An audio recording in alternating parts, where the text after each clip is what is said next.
Hello and welcome to this episode of the White House 1600 Sessions.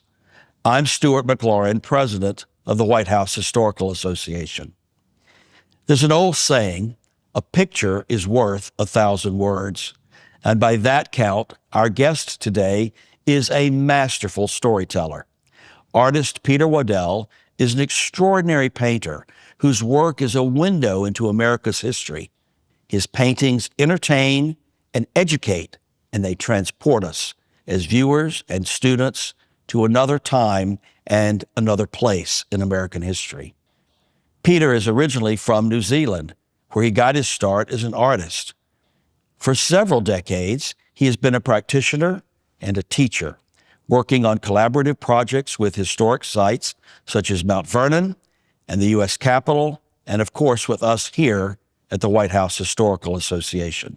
Known for his depictions of the history and architecture of Washington, D.C., Peter became an American citizen in 2002 and received the Mayor's Art Award in 2010 for his contributions to the arts in the nation's capital. As you can see, we have several of his paintings here with us, and we're going to talk a bit about each of them. These are part of a series that we commissioned. And what makes each of these paintings so unique is how well-researched and how detailed they are, and how they capture snapshots in time of White House moments that may not be the most well-known and rarely, if at all, depicted in any other drawing or painting or even photograph. So Peter, welcome. It's a true honor to have you here and to call you a friend of the White House Historical Association and a friend of mine personally. We've had the opportunity to work together on projects here at the White House Historical Association and at American Village in Alabama, where we both have a strong relationship with the great work they do there. But I want to delve into these paintings, just a few of them that we've created here in our collection of 15 or so, that tell a story, and we could literally spend hours talking about each one. But let's just touch on the main key facts. And I love this one. What's the title of this painting here that we have? Well, thank you so much for having me here, inviting me over to talk about art. The painting's name is A Vision Takes Form, and it shows the White House under construction. And there's no images of the White House under construction. So this was an important painting to get right. And it tells us a lot about the methods of building, the people who actually built the house, which is interesting, and the process. So this is almost a drone's eye view or bird's eye view, as if we were looking from the east, southeast, maybe from the Capitol, zooming up on this construction. You can see the Potomac River in the background there, and the farmland. Tell us a little bit about the land around the White House. And of course, this is the wonderful James Hoban and his slave workers camp here that you've depicted. And I say wonderful, not about the enslaved workers, but about the detail and how you actually bring them to life and into the story. Give us a setting as to where this White House was initially built. Well, the White House was planned for a slightly different position than it was finally given, but it's on a ridge overlooking the river, and the view of the river was considered to be one of the most beautiful in America. This is sort of a popular thing, drives me crazy, where people say knowingly, oh, it was a swamp. They built Washington on a swamp. Now, George Washington personally chose the site of the federal city. He was also going to have his name on it. He knew it was going to be called Washington. And so the idea that he would choose a swamp for that is sort of crazy to me. And for swamps, you need flat. And if you've ridden a bicycle in Washington, you'll know that it's quite hilly, and any water that was swamping would be soon in the river. It was farmland. It was beautiful. I mean, it was the earliest descriptions describe it in detail. There was a lot of wildlife. There was lots of huge flocks of birds and very productive farmland that was divided up by plantations, essentially. The White House itself, President Washington really wanted the building to be 5 times bigger than it was. It was going to be enormous, but the country was not going to wear that. But he did insist on that it would be a stone building, not a brick building. And you can see here that the walls are solid brick, but it's faced with stone. So it's a much more substantial type of building than was previously done. It's one of the first stone buildings, I think, in the whole country. Well, we know, and we've talked about on this podcast, the stone that was brought from Aquia, Virginia, up the Potomac River and offloaded on the shoreline and then brought over to this work area, which is now in what we call Lafayette Park, just across Pennsylvania Avenue from the White House. And so you have the stonemasons from Scotland that are carving the intricacies of the stone. You have the enslaved workers. Their slave owners were paid for them to come work. They would not have received the compensation themselves. And you had some free workers and artisans that were involved. And I love the detail and the intricacies that you see of the laborers and the workers. And I have to believe this is perhaps James Hoban down here. Yes. On the ledge, overseeing the work. Tell us about the workers and how you depict their work site, their lodging, and the actual work they did.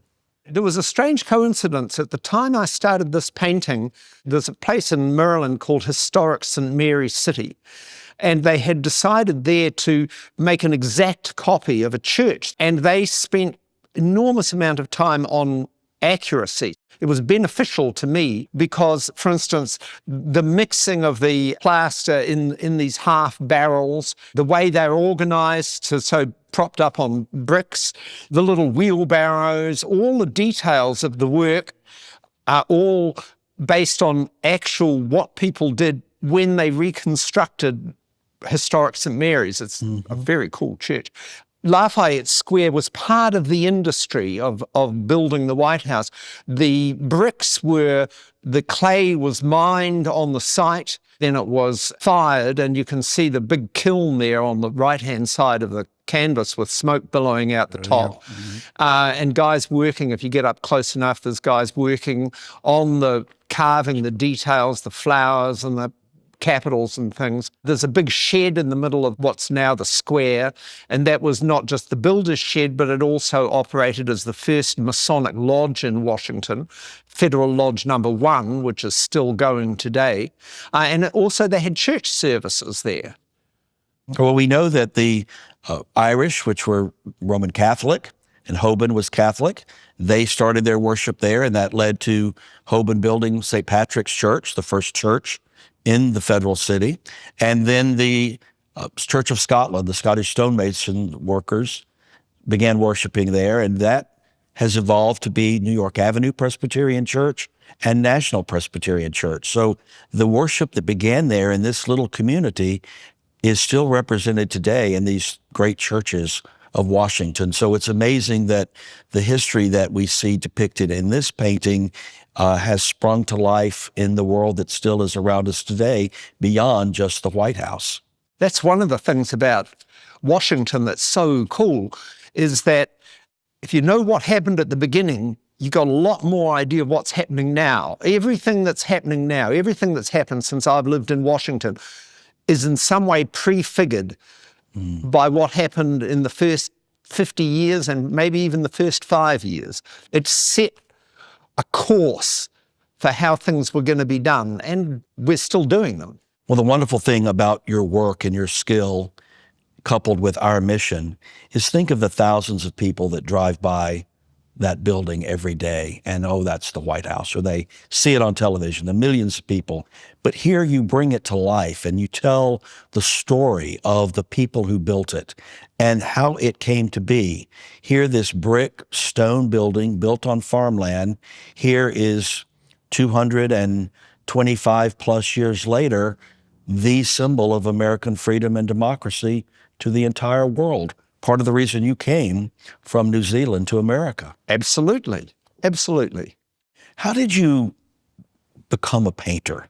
And how did you go down the path of these historical paintings that is unique and special and something that we treasure and are very grateful to you for?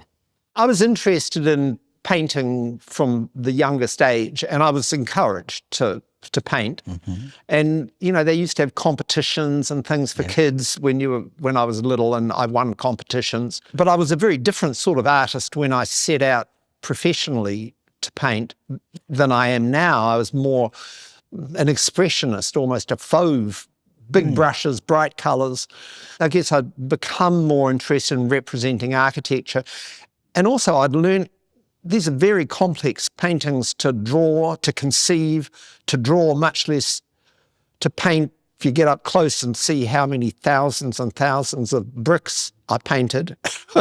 I was never going to be one of those artists who use tiny brushes, but I do use tiny brushes, and this friend of mine used to say they were made from the eyelashes of unborn mice, but this is not true, but they are extremely small, and I wanted it to be so no matter how close you got to the painting, there was still more to discover.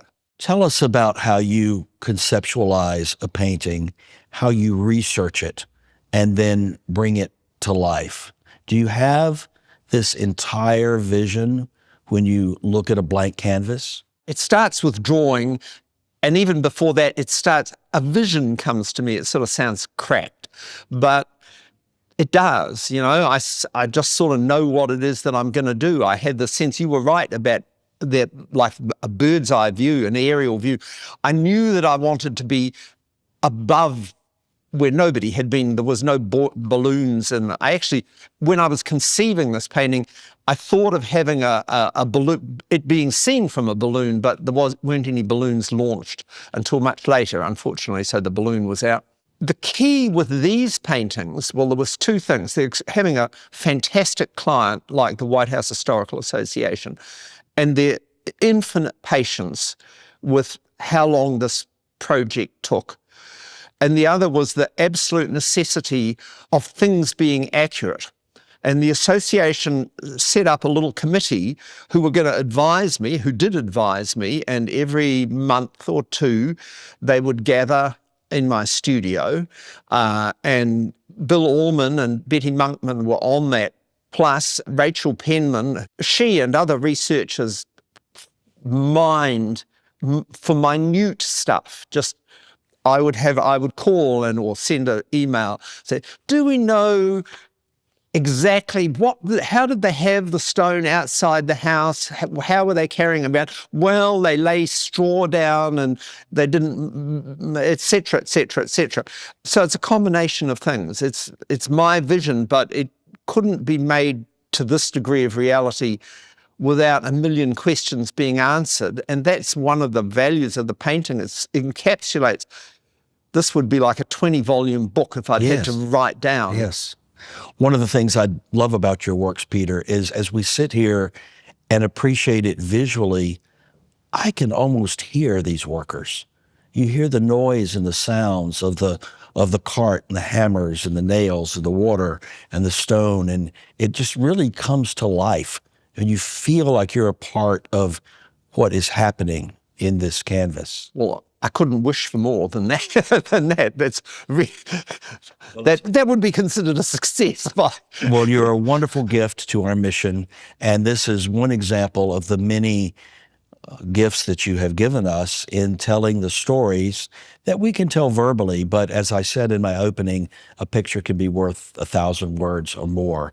And you are so gifted and talented, and we can see the rooms taking shape. This would be the East Room. Here we see what has become the Blue Room on the state floor there, the entrance hall. So it has the markings and you're foretelling the rooms that we're so familiar with now, but this is how it came up from this farmland. And we know that the Residence Act that was passed by Congress in 1790 gave President Washington just 10 years to build this federal city, a home for the president, a building, a capitol for the Congress to meet. So it was quite an aggressive mission and undertaking, and you have captured it so beautifully here. Is there anything in summary that you'd like to tell us about this painting and how over the years that you've painted it, you've heard stories spoken about it, or people have appreciated, or perhaps even something else you've learned since you've painted it? The really, I think, interesting message is the presence of George Washington on everything in Washington, every aspect. You know, they decided that they didn't want tall buildings. They knew they didn't want tall buildings. People say, oh, it was all Washington was inspired by Paris. Paris was inspired by Washington. The great avenues of Washington were built before the great avenues of Paris.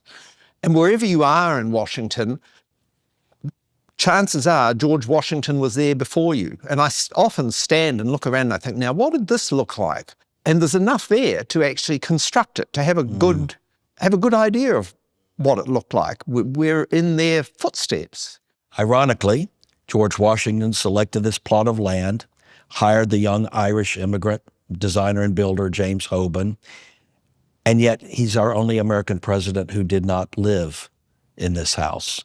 He didn't even go in, apparently. He went by, but didn't go in. It's hard to believe that, but that's apparently. I agree with you. We have record that he stopped, and Hoban marshaled what he called his militia of workers, and then he continued on to Mount Vernon at the end of his presidency. I too find it hard to believe that he would be able to resist going inside. It was his. I mean, but we know he did not live there as president, but he left us this wonderful landmark and this icon of history, an icon of America today that is known and appreciated by the world. And thank you for sharing this wonderful, wonderful work with us, Peter. Well, let's go on to another one that is one of my very favorites. And I have a story to tell those who follow us about our recent encounter with a very special president and this painting. So, Peter, here we have one of my favorite paintings of yours. It's titled Tiber Creek, The Bathers. As we spoke of earlier, the White House was built on an elevation here in the federal city. It became Washington. It's now been completed. We're into the 1820s. This is Tiber Creek, a tributary to the Potomac River. And L'Enfant used water. He liked water. Tiber Creek was an element of this fixture in the painting, in the reality, in the landscape. I also like the ha-ha wall that we have here, and we may talk about that a little bit.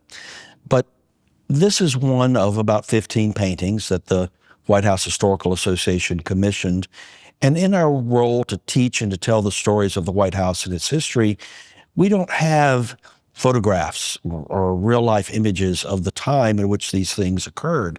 So my predecessors and others at the White House collaborated with you to think of 15 or so key stories that you could tell that we did not have images of, but that would be platforms from which we could teach and tell stories of all kinds. There's several that we want to tell here that I want to delve into, but talk first about why this setting, why this moment in time was important to you when consideration was given to what paintings would be done. As with quite a few of the paintings, there is a first-person voice here, and there's nothing like finding and in this case it was the President John Quincy Adams' diary he wrote voluminously, but actually hearing the words of the people who were there. There's a direct connection. And he wrote about this day. It was the day that L'Enfant died, the architect of the city who never got paid, but left his name, actually Peter, not Pierre, on the plan, on the original plan. But on this day, the president went swimming. He was going to row across the river and then swim back with his son and with his servant, Antoine, who you see at the back of the boat there. They started taking on water once they got going. Oh, he says that the boat, he got the boat from under some willow trees at Mr. Van Ness's house, or I think he was Admiral Van Ness, which is where the Organization of American States now is. Anyway, they got going. The son didn't like the look of the boat, and he decided that he would swim across and meet them there in Virginia. The boat took on water, soon it sank. They didn't have a bailer. He saw afterwards that it was a mistake to go out without a bailer. They were in the water. The president was being dragged down by his clothes, so he got rid of them all, including his silk hat. They made it. They must have been good swimmers because the Potomac was enormously wide in those days. This is just this little tributary, the Tiber Creek. They wound up in Virginia. People had seen the boat go down and were convinced the president had drowned. None of them had clothes. The servant went off to try and find some and found the president's pants and put them on and walked back to the district over Long Bridge to get a carriage to get him picked up. So we had this little nucleus, this little story, and I wish I could remember the exact words, but around that, I created, since we had the day and we had the moment, I tried to create it in a sort of timelessness, but also that particular time. Yes. Well, interesting about John Quincy Adams, this was a rare day that he actually was in the boat. He was known to get up at 4:30 in the summer and 5 o'clock during the rest of the year and go down to the Potomac, and he would actually swim nude in the Potomac every single day. We have that in our records. So he was fond of the river, but he was not the only president. We know that others, including Teddy Roosevelt, would go swim in the river during his presidency. For perspective today, we're looking at the White House here from the south, looking north, and this, where Tiber Creek is, would be roughly Constitution Avenue today, or down by the Ellipse. We see some buildings here, some gates, the Ha-Ha Wall that we call it. Tell us a little bit about the setting of the White House and what we see. And I believe I see the steeple of St. John's Church here on the right. Yes, that's correct. The White House was built and planned without the wings that you can see there, but it meant that there was nowhere for utilitarian uses, for laundry and all the other things that you need to run a great house. Jefferson designed the wings and then added a little L to the wing that we can see on the left where the horse is, and that's where stables were, which was, I have to say, stable-wise, pretty close to the house. Normally you would not want your stables too close to the house. He also did the Ha-Ha Wall, and it's called a Ha-Ha Wall, I have been told, because it's a surprise. And the surprise of the wall is that where you see those people standing on the wall, the dirt behind them, between them and the White House, that goes to the height of that wall. So from the White House, you're not aware that the wall is there, but it stops useless people starting to wander around in your garden and so on.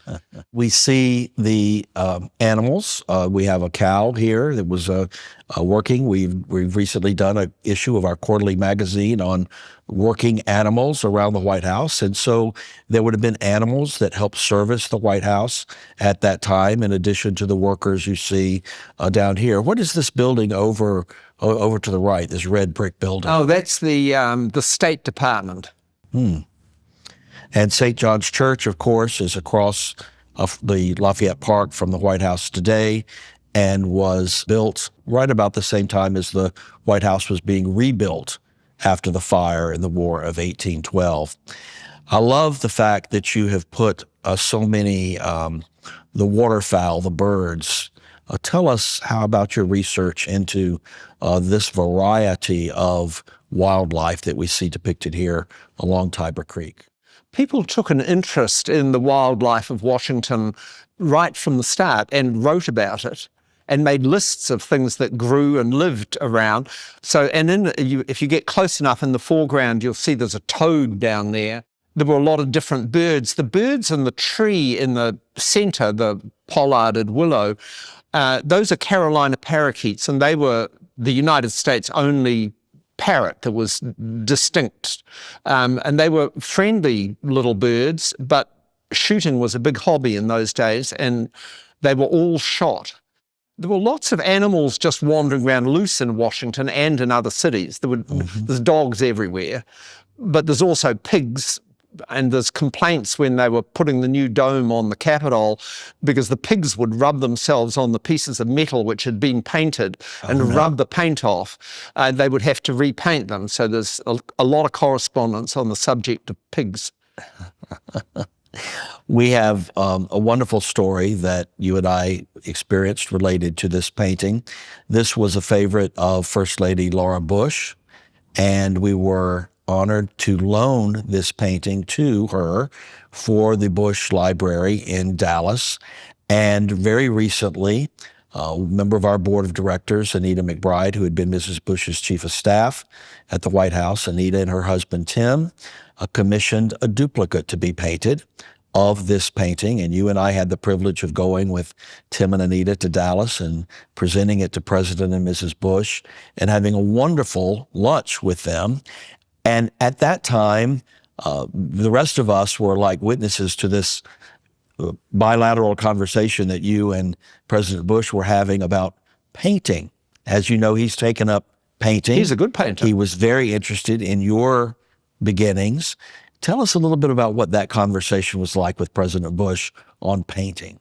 Well, I always say to people who aren't Americans, the extraordinary thing about America is anything can happen. Just anything. I mean, it's just, New Zealand's beautiful and it's fabulous, but there's a limited number of things that can and do happen there. But here the phone can ring and it's Mrs. Bush's secretary, and would I be able to see Mrs. Bush to talk about a painting? Well, yes, I would. And when would you like me to do that? Well, she's here now. The president he's a good painter, I've got to say that for starters. But he was very interested in the nuts and bolts. He works for 2 or 3 hours every day, and that's how you get good, just repetition. You just paint and paint and paint and paint and paint. So he asked me quite a lot of questions about the sort of practicalities of painting. And he has a sense of humour, I have to say. Yes, he does. It seemed an extraordinary thing to me that I was sitting having lunch, and it wasn't like I was one of 500 or anything. I think there were 6 or 8 of us or something. Mm-hmm. It was an amazing experience. Yeah. It was just, I can't describe it. But to have a former president of the United States, recognizing your talent based on an interest that he has now picked up, and he probably walked by paintings in the White House every day without paying any attention to them, but now he understands the nuance of the skill and the artist that you are. And so I think that's a wonderful tribute to you. And the duplicate that you made of this painting now hangs again in the Bush Library in Dallas. Well, thank you, Peter. I love this. Again, you can hear the water. You can hear the birds, the wind rustling through the trees. These paintings, not literally, but they, in your mind's eye and in your feeling as you observe them, really do come to life. And they bring that moment in time to life and give us opportunities to tell the rich and wonderful history of the White House through your paintings. Well, thank you, Stuart. That's extremely kind. Well, let's go to one more that takes us into the modern era of White House history. Great. Well, Peter, here we are in our third and final painting to discuss today. And I think at first glance, many would assume this is Mrs. Kennedy in the Red Room at the White House. But that's not the case. Tell us the name of this painting and the setting, and then let's delve into the story behind it. This is Mrs. Kennedy at Malmaison, which is the chateau that belonged to Empress Josephine, who was married, of course, to Napoleon, just outside of Paris. You can get there on a bus. It was a thing Mrs. Kennedy knew she wanted to visit, and through her contact with Andre Malraux, who had been in Washington, he arranged for her to visit the house, which had been, well, some of the rooms at least had recently been decorated by a particular decorator that she was interested in to help her with the White House. And Malraux was the French Minister of Cultural Affairs with whom Mrs. Kennedy conspired to help bring the Mona Lisa to the United States. And so she had a wonderful rapport with him. And so she's visiting France in 1961 with President Kennedy on the famous trip that they made. They go out and they see this, from which she draws inspiration for, we think, the Blue Room at the White House. Both the blue and the red room. It's the blue room because it's circular, but it's the red room because it's red.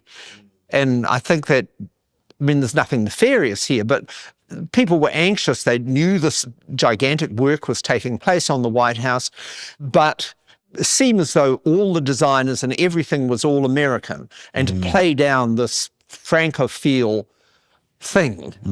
So Boudon, he was working away, and his fingerprints are all over the White House, but he didn't really get credit until quite recently for what he'd done there. So Peter, Mrs. Kennedy is out visiting this space, and there's no photograph that we know about this visit. Today, a First Lady is accompanied by a photographer everywhere she goes, but we don't have an image, a photographic image of this visit. You've captured that for us in this painting, but to do that, you actually had to go to this space and stand in this room yourself.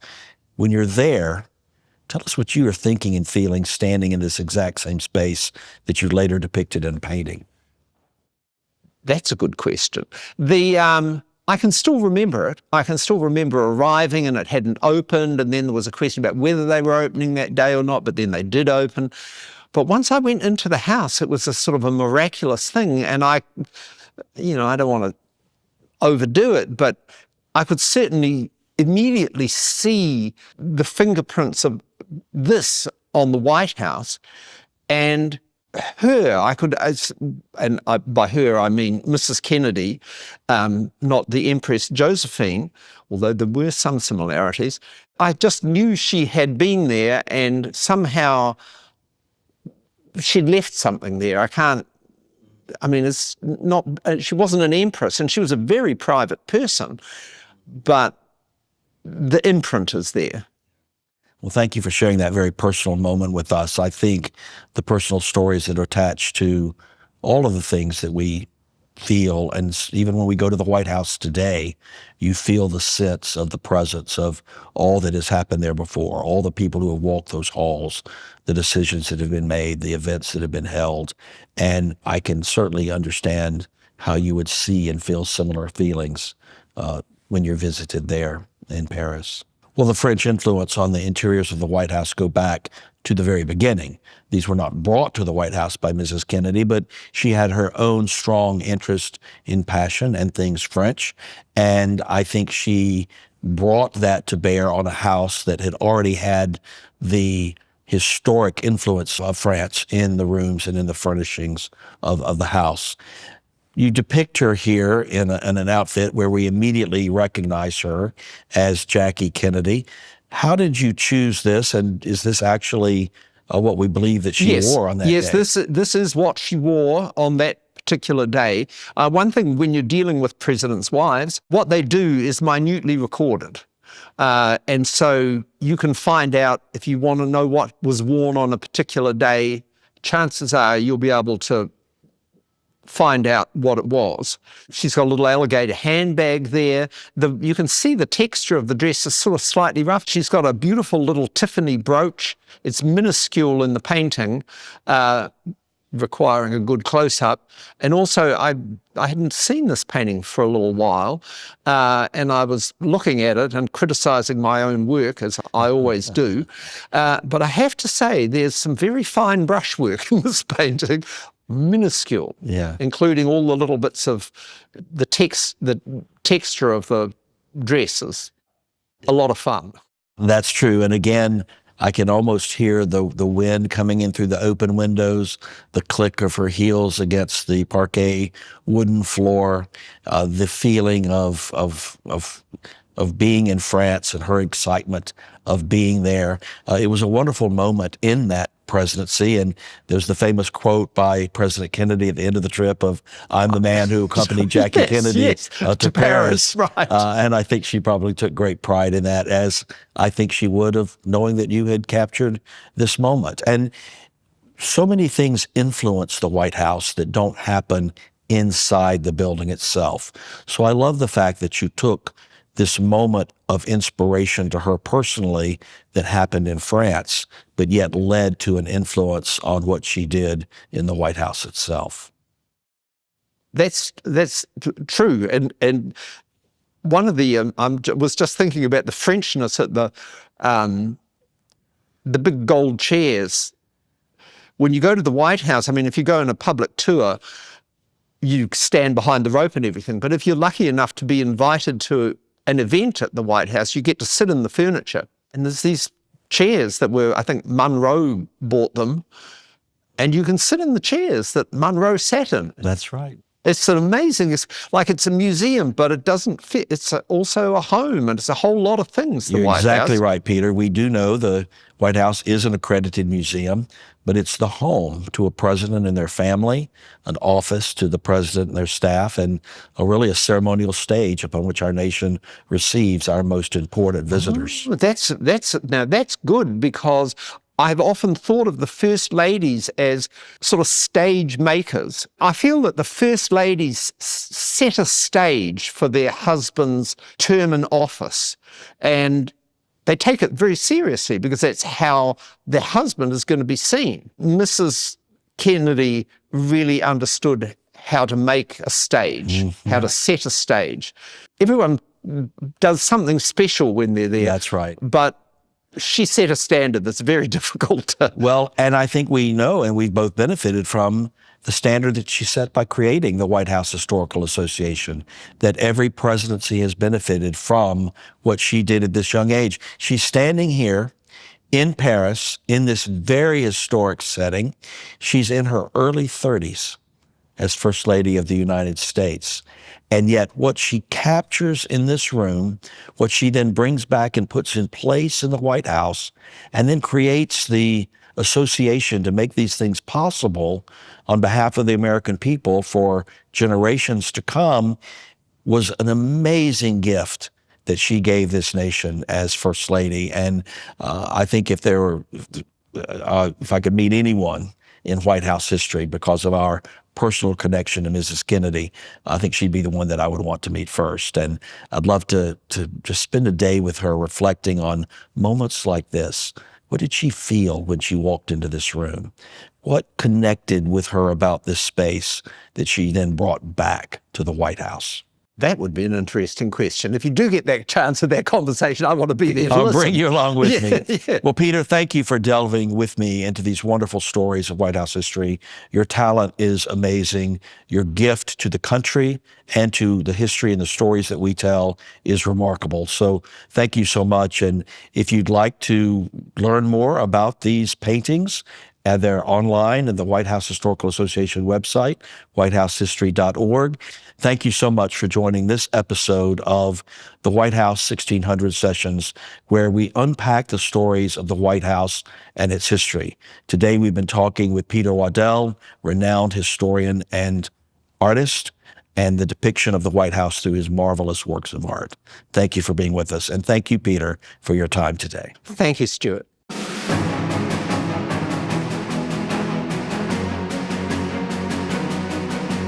Thank you all for listening and watching today. Be sure to subscribe to the White House 1600 Sessions on your favorite podcast provider so that you never miss an episode, and watch the video version on YouTube and Facebook. Your support of the White House Historical Association makes this work possible. When you become an association member, or when you purchase a book, or even the official White House Christmas ornament, you're helping to fund our education mission through teacher programming, publishing, our White House History Live, in-person and virtual events, the members-only virtual History Happy Hour, and our latest initiative, the People's House, a White House experience. You know, we're bringing the White House and its storied history to life at 1700 Pennsylvania Avenue, and it's open to everyone. So plan your visit today and register for free passes at our website, thepeopleshouse.org. And you can learn more about our work as a nonprofit, nonpartisan organization by going to our website, whitehousehistory.org. Thank you very much.